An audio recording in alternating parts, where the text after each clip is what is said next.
Welcome to Funders on Fundraising. I'm Jeff McDougall, and I've spent the last 3 decades raising money for mission-driven work and trying to understand how power and trust actually work in our sector. And I'm Kelly James with Education First Consulting. I've been a program officer, a philanthropic strategist, and someone trying to make grant-making more human, direct, and transparent. This podcast is a candid conversation about how money really moves and how we can build authentic, effective relationships between funders and fundraisers. We are co-produced by Chris Lawrence and Andrew Calloway and Decca Hussein Wetzel of Urbanist Media. Our guest today is Dr. Kent McGuire, most recently with the Hewlett Foundation and someone who spent his life at the intersection of education, policy, and justice. Kent brings a long view and clarity you only see from the best funders. This conversation moves from his family's roots in labor and civil rights organizing to the structural limits of foundation work to what he sees as the next frontier, building agency in young people.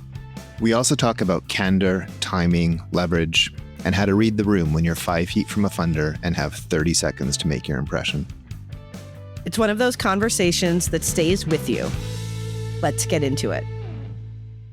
I actually think the work I do and have done over time is very much a reflection of what my parents and their brothers and sisters did. If you ask me if I planned it that way, I'd probably say no. But if you ask me what has happened, I'm inclined to say yes. So let me give you some background. Who are these people that I'm talking about, right? So my dad went to work at the Oldsmobile plant in Lansing, Michigan. That's where I was born. And quickly, he got involved in union matters. He became a shop committeeman, then what's called a district committeeman, and then he became the president of Local 652 of the United Auto Workers. But I would say in so much of his work, he was an organizer and an advocate and someone who saw himself as trying to reveal the world to the union's members so that they would come to have a point of view about the difference between how the world is working and how it needs to work. And in a way, he was in the power building business. Mm-hmm. This was not so evident to me when I was like in the kitchen around the table. But years later, as I think back, on his work and I better understand what he actually did, I see connections. I'm using different tools, right? At a different time. Different resources came at my disposal. We can get into that later. But I see now more clearly who he was. His sister, meanwhile, was the president of the Michigan Education Association. And I think I did learn a lot as I think about how unusual it was for these two African Americans, one male, one female, to have that kind of influence. They were both from a family of organizers. My dad's dad adopted 2 of Malcolm X's siblings. Wow. One was his brother, Bob, and another was his sister, Yvonne. And both of them had that same spirit. They had a sense of agency about them. And they were people who weren't comfortable just sitting back and letting the world bring stuff to them. Each in their own ways were determined to shape the world in which they lived. I love that because I do hear a lot of family tradition in there. And it's just really also incredible to just hear the environment you were growing up in too. There's some unique things in there I did not know. And I think particularly something that we'll come back to is that that roots, that foundation in power building. But before we get there, wanted to talk a little bit just about like where you are now and what's sparking joy for you and what's sparking dread. I am a joyful fellow. You are. I'll just say that. Most days, I'm all about having fun. Hmm. Great. I try hard to take the work I do and the work my colleagues do seriously. I try not to take myself too seriously. I know you want to talk about power later as opposed to now, but I need to say one thing with respect to power, given what I do right now. That is, I go out of my way, Kelly, to put people at ease when we're in a conversation. I'll use humor and I will be the first critic of who I am in order to take the temperature down. I want them to know me as a person, as a human, not as a program officer or director. My meetings take a minute to get to ramp up because typically I don't want to get to the substance of our conversation until I have taken the edge off and I'm in relationship to them as a person. I'll talk about my mom or I'll talk about my kids or I'll ask them about theirs. And that works for me. Now, back to your question. Good thing we're not under any time constraints here. I mean, I do have children and, as I said, I hadn't eaten yet today, but Today, right? So time might become an issue before we're done. But the work I'm doing now is privileged work. Yep. Not everybody gets to do it. Actually, it's not like the NBA or the NFL, but relatively few people get to do this, right? And it's hard. There are things about it that aren't joyful, but knowing the things you get to work on, knowing the people you get to meet, appreciating the access you have. I want to have a meeting to talk about a certain issue, and I pick the phone up and call some folks. They come, Hmm. and I enjoy trying to figure out what is the leadership I need to exercise in order to contribute to their success. I'm very worried at the same time about the state of the work. Hmm. I'm worried about whether or not I have leverage to have a positive impact on the things that, I care most about. So it's got me, thinking, especially now, about making sure I'm using my time well. Should I be spending time on a podcast, given all the things I need to get done as my time at Hewlett draws closer and closer to being done? You mentioned that you're not sure that you have enough leverage to deal with some of the challenges that you're seeing unfold. And I'm wondering, what are the forms of leverage that you lack or that you need or that you seek from your grantees? Well, it starts with whether you think you have enough money. That's sort of the old fashioned part of it, right? I'm stunned by how much money is available to me and my team annually. It is just south of $60 million a year. And if you're on the outside looking in, my goodness, that's a lot of money. If you're on the inside, what you quickly realize is that you're the flea biting the elephant. It's neither a lot of money in relation to the ecosystem that you're poking around in. It's not even a lot of money within organized philanthropy.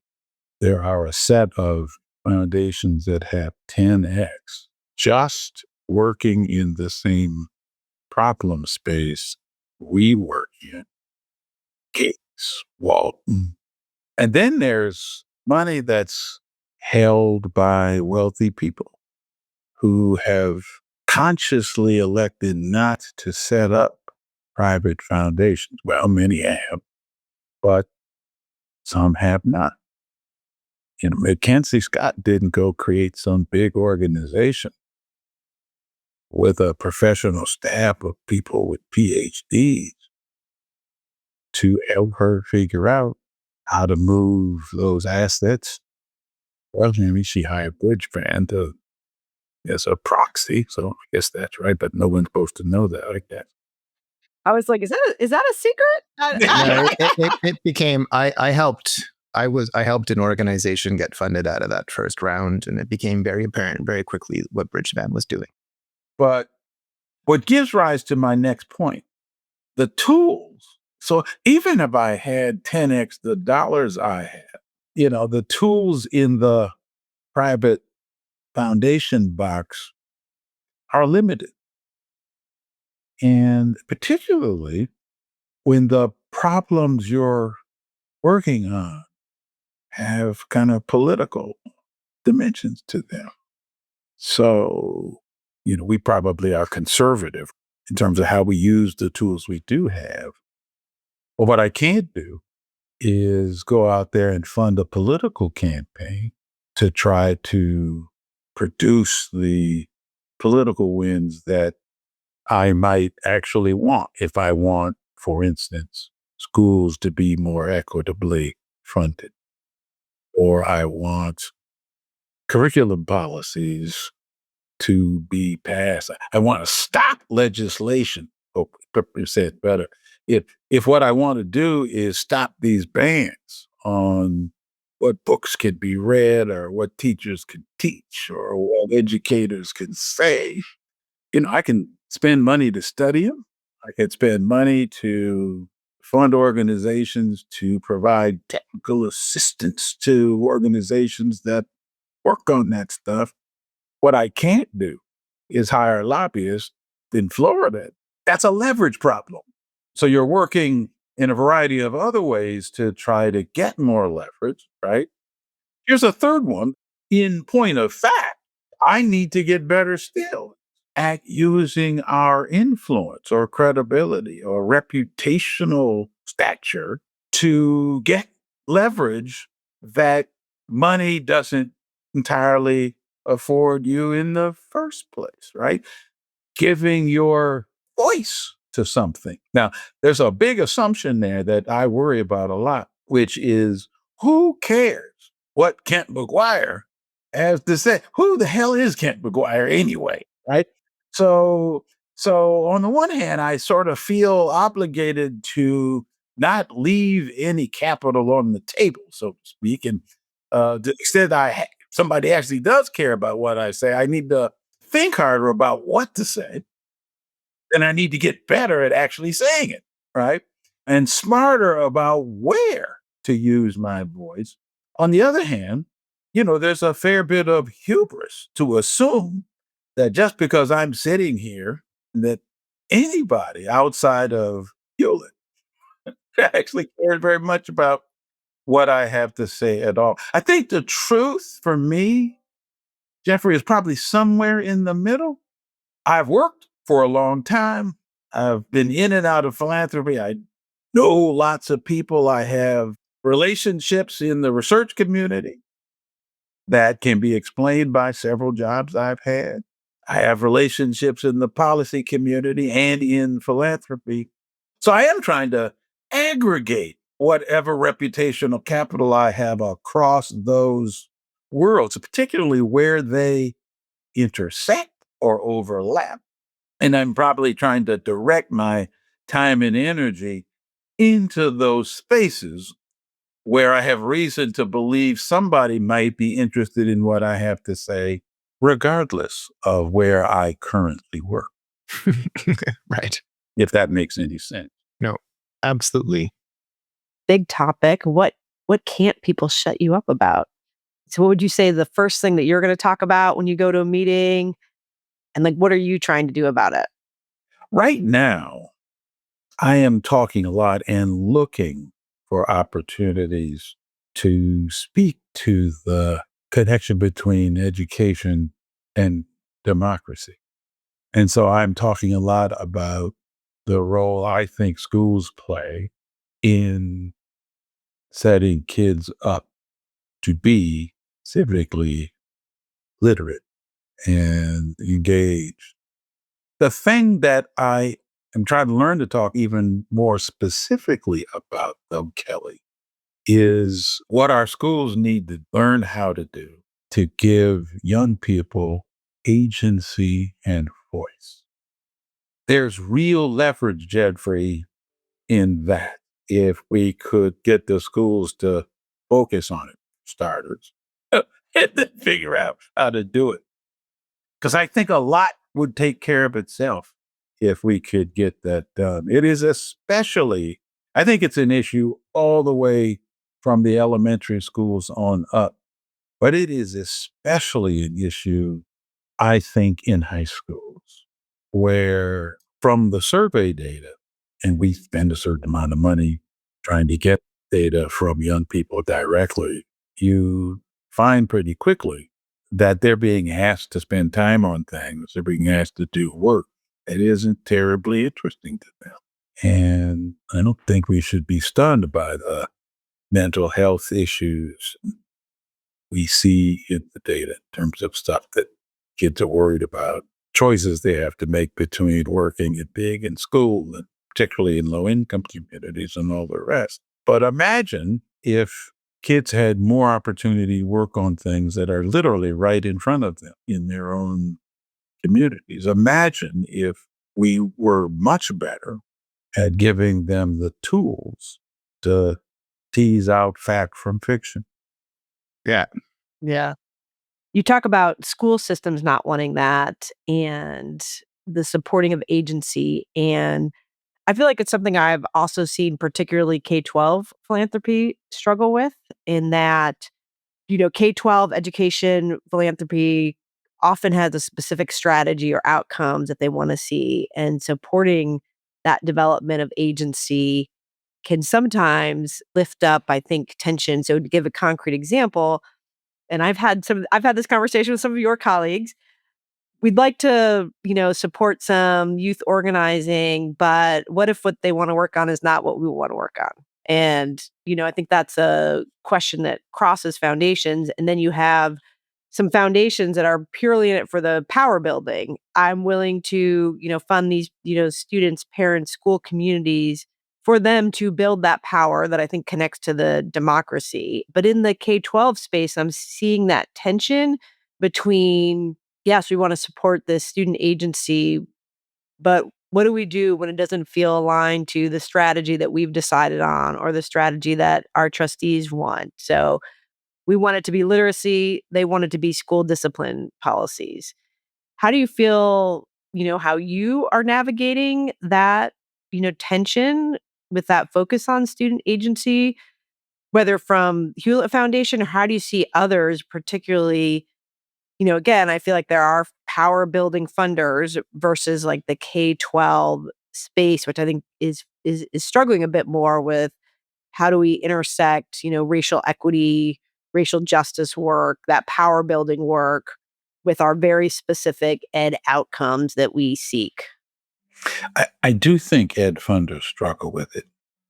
I think that all of us are operating within our own accountability structures.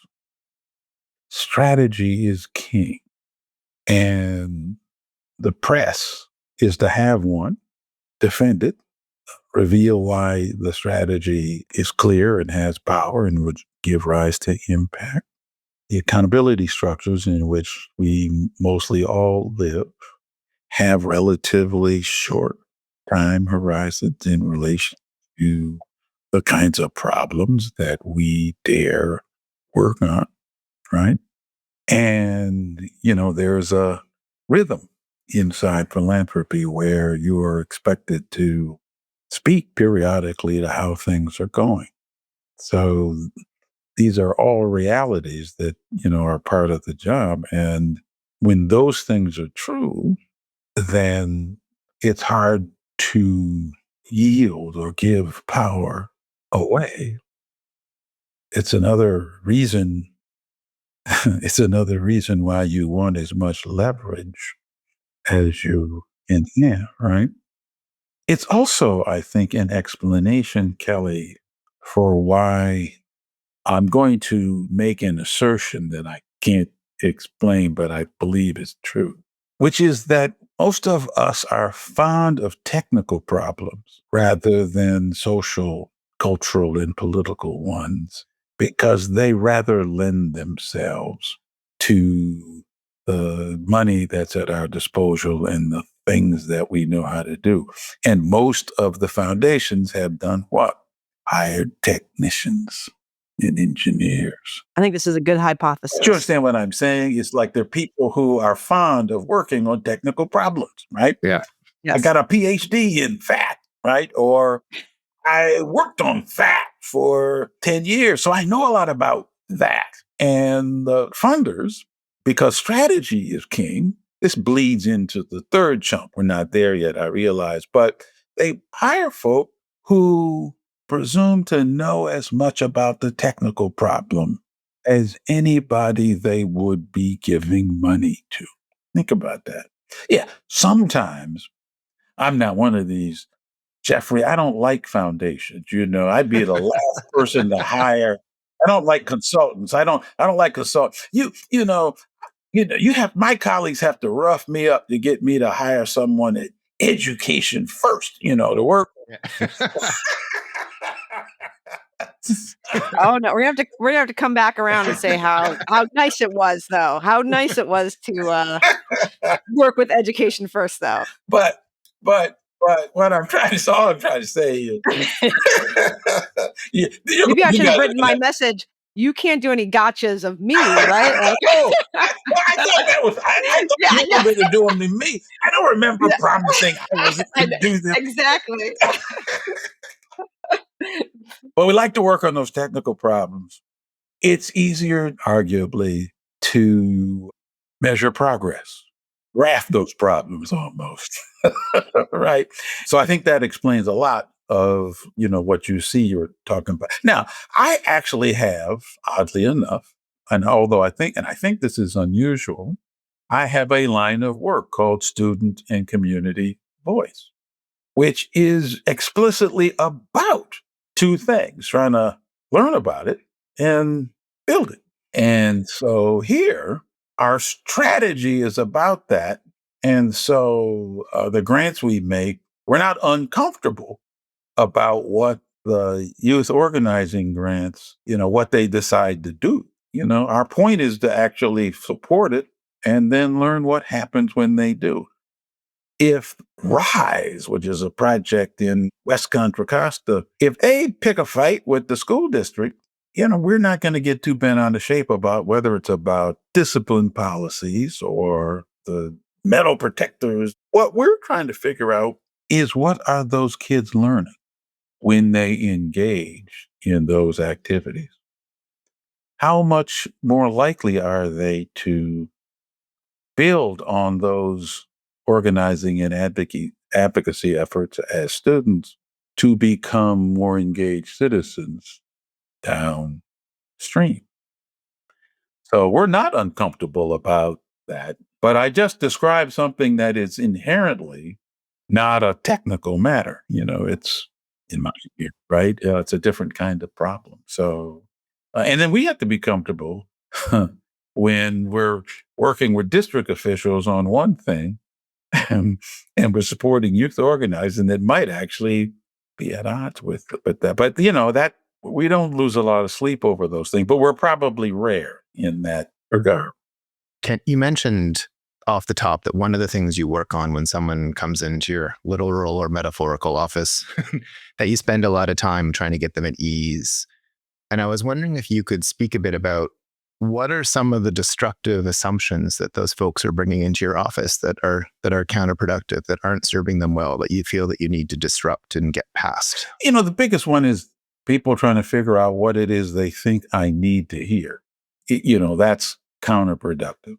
Doesn't advance their cause, and it doesn't actually it doesn't help me respond to what it is they actually need or want, right? My main motivation for trying to put people at ease is that I'm looking for as much candor as I can have, because I'm really trying to understand what it is they care about. Right. And then I really want to understand what's hard or challenging about the thing that they're trying to do. And absolutely the following is true. I need to understand what is of the utmost importance to them. Why? I don't want to fund something that's third or fourth on their list. I want to fund the thing that's at the top of their list, right? Yeah. And if the thing that's at the top of their list here's where strategy does matter.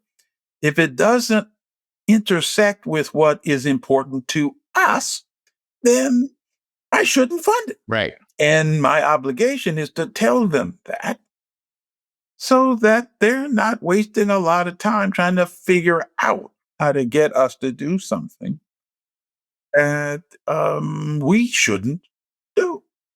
What does it feel like to be in that kind of candid, creative, transparent, authentic relationship with a grantee? What's the overtone? How does the conversation flow? What's the energy level? Like, how does it feel to be in those moments? It feels good. And, we can't do anything, Jeffrey, on our own. Mm-hmm. We are sort of literally in the business of living vicariously through the efforts of others. So when we're in the room or in a conversation with someone whose passion and intent and worldview just hit you in the face, and it aligns with your own, you feel like you have kindred spirits. You feel like you have partners and colleagues, and you're much more inclined to try to figure out, how can we work with them? We can't always, because we don't always have the spare change, but then we'll try to hook them up with people who do. We can't always bring the level of support that they need, but we'll try to do what we can. But most importantly, it's this idea that you found another actor who has a shared interest in trying to solve something or have an impact we're trying to have. You're going to try to figure out a way to work with them, whatever that might actually mean. And I love the fact that you're talking about working with as opposed to supporting. Like, the very, very, one of the things that we talk about all the time is how you're not even partners. You're already on the same team. You're already people who are committed to the same venture, same visions, care about the same things in the world. And it's not a question of, I want to show up and impress you, so you support me. It's that you have an idea, I have an idea. We're going to bring those things together and figure out how to make that happen in the world. You control resources and leverage. I control resources and leverage. Let's play together, create together, come up with something. Mm-hmm. Yeah, I love that those echoes are there. Really, really, really mechanically, if you'll allow me, the person walks into your office, like, what is the fastest, quickest way to lose you? Is it like to turn around and play a video, go straight to a presentation, speak 80% of the time? Like, really mechanically, what's the fastest way to lose you in one of those meetings? Yeah, there's many ways to lose me. Yeah. This is the goal. This is what we're after. Asked about the fastest, you asked? Most effective, right? Like, fastest and most effective way of losing you. Yeah. I think one of the fastest ways, and I'm unique. I think most people are ready and expect someone to put a PowerPoint deck in front of them. I am not interested in a deck. Right. Right. That's not the first thing I want to see, typically. I want to know who you are. and what you care about. I'm trying to understand what's your worldview, and um, I'll take the deck when it's time to get some facts or to, okay, now I understand who you are, what you care about. But if you sort of play a movie or a deck before we actually get to the mission and passion, that can shut me down pretty fast. But I'm a gracious fellow, I have the patience of Job, so I'm not easy to shut down quick. I mean, just by nature, I can tolerate a certain more of that than some of my colleagues can, right? Again, because I feel in this business especially, grace is important. We're going to say no 90% of the time. So, but treating people with respect and grace and just being willing to meet and talk, I think is important. I think it's important to make a concerted effort to listen and try to understand what somebody is trying to do and not just what they want, but what they need. Because I think the vast majority of the people who we interact with, who we encounter, are well intended folk. They're not bad actors. If they're making the effort to come onto a Zoom or to travel to the Bay Area and the time and expense associated with that, I'm pretty sure 95% of the time it's because they care about what it is they're trying to do. They want us to know about it so that we have an opportunity to appreciate the importance of that work. So I feel like we have an obligation to give them time, unless they're just like, you know, someone who sort of shows up in my office because they're trying to solve the climate problem, but I actually work in education. I say, come on now. Right. Of course. Yeah. Right? Yeah. The folks who are actually we're in the same game. We try to do our best to give people some time and consideration up to the limits of, Yeah. of what we can actually do. I want to jump back to another sort of tactical, practical situation because this is, I think, really helping to serve the listener. Let's say I'm a program expert. I've been working in programs as my career. I'm mid-30s. I've just taken the reins of a nonprofit. I saw that you were running a panel at South by Southwest. I went to South by Southwest specifically to go to your panel, specifically in hopes to bump into you at the stage apron. You saw me see you an hour ago. You saw me walk my way across the room to try to stand next to you. Like there's no sort of secrets in that space. What am I saying in that moment that's sort of speaking to your soft spot and your willingness to play with me later versus what am I saying in that moment that's going to alienate you and sort of break that dynamic? How am I going to make that first touch, that first approach? It's hard to alienate me. I mean, I'm a sucker for people doing what you just said. I mean, honestly, it's true. It took me 40 minutes to get out of that room after that South by Southwest panel. Yeah. For the very fact of what you just said. So I'm just personally, I'm a sucker for that. But I can tell the difference almost immediately between someone who is passionate about something and someone who's just trying to sell me something. And if I say, here's a good way to get a hold of me, because there are 4 other people I need to give at least a few minutes of attention to. They've been waiting patiently, and you just won't be done. Yeah. That I will remember. Yeah. I will remember that. And I would like to say to you, Jeffrey, that I think that's much more the dynamic that I experience, right? I am just thrilled that there might be 2 people who would ever want to talk to me at the end of one of those sessions. I mean, I really am, God. But the person who just won't get out of the way so that I can actually give my time and attention to the next 3, 4, or 5 people, each of whom I'm going to say, this is interesting. Can we talk more about this later? Here's my advice about how to do that. Or I'm not the best person to talk to, you know, talk to Kelly on my team or, whatever it is. But the folks who are greedy and aggressive, that's a real turnoff. And there are, you encounter them occasionally. Right. When you and I engage and we do the beautiful version of everything we've been chatting about, it's open, it's candid, there's passion, there's engagement, there's discourse. We're playing, we're disagreeing, but we're trying to figure out something together. But at the end of the day, it's not a fit for some reason. This isn't correct. It's the wrong timing, something along those lines. For a lot of people, as I'm sure you know, having been in this for a long time, getting that no is a giant, anxious devastation moment. And one of the things that I try to encourage people to interpret is that it's like, no, it's just you haven't figured out what you want to do together yet, as opposed to no. And do you think that's true? Like if you gave someone a no in the moment, do you let them know that like the door is now closed at Hewlett, or do you treat it more like this is not the right idea, the right time, but let's keep playing? How do you manage those two distinctions to somebody? In no one way, right? Sometimes, I think we know it's no, and it's probably not ever going to be yes. Yeah.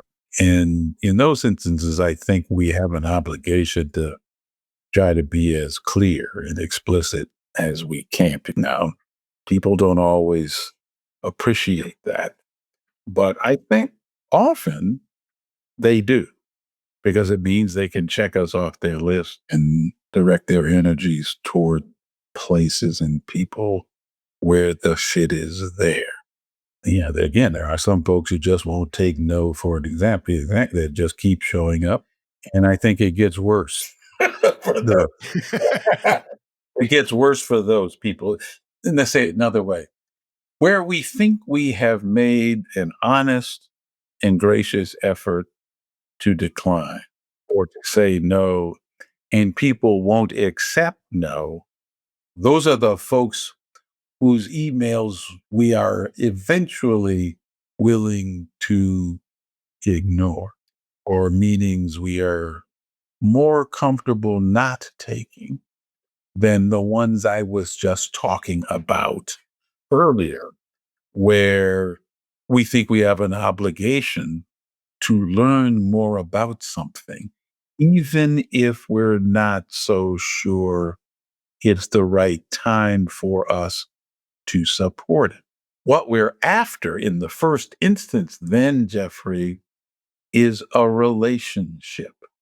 And we're probably trying actively to keep the door open for more conversation.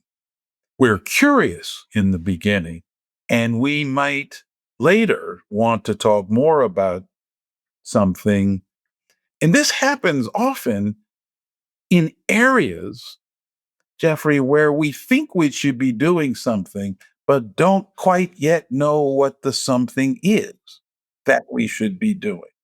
Mm-hmm.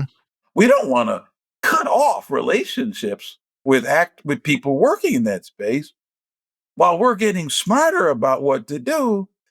And in fact, having these conversations is the idea that every time we meet somebody, a funding decision is supposed to happen right on the other side of that. People need to let go of that, right? Yeah. It's much more of a process, than an event. And the reverse is also true. As we're trying to better understand an organization and its work, our job is to help that organization understand us. So there's a premium on transparency and clarity about what we're up to, what we care about, what we're trying to accomplish. And what we hope is true, especially when we're just getting acquainted, is that that's not when someone's going to ask us for something, although often people do. Yeah. They need it and they're in a hurry.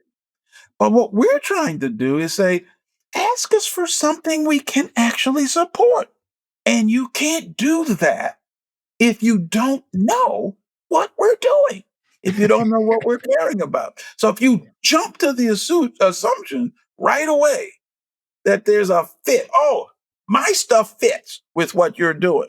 Yeah. You don't know that. You can't know that until we talk. But at the end of the day, this is relational work.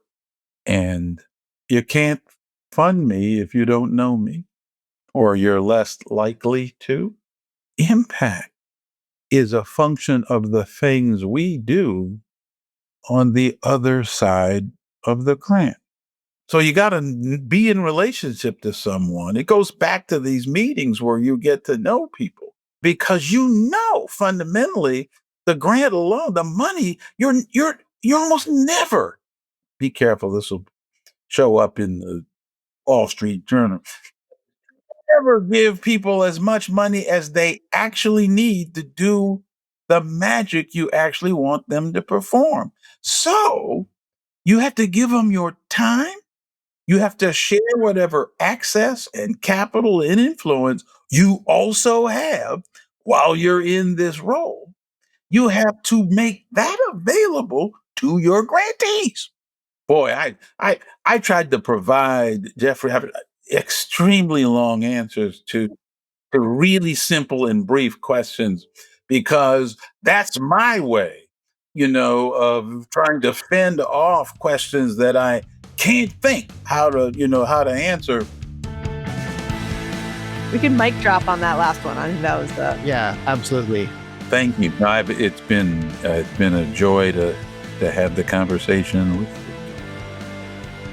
Thanks to Dr. Kent McGuire for joining us and for bringing the depth, clarity, and honesty that made this such a powerful conversation.